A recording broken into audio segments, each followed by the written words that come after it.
Tuan Samsudin Zaman Shah, LCV4, last service dan tukar alat ganti Disember 2019. Sehingga sekarang 2026 asyik jaga minyak hitam dan oil filter. Tapi sekarang power dah tak ada, signal teko merah iaitu temperature dah keluar. Mileage 67. Apa harus saya buat? Apa package sesuai? Okey.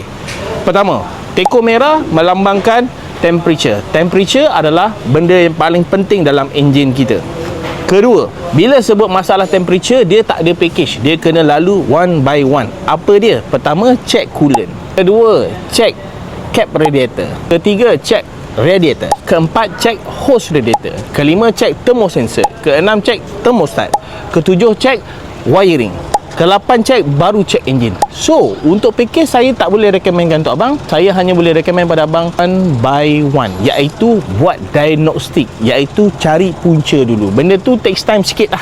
Kalau masalah tak besar, 1-2 jam settle. Kalau masalah besar, ambil masa sikit. Yang penting jangan buat sekerebuk.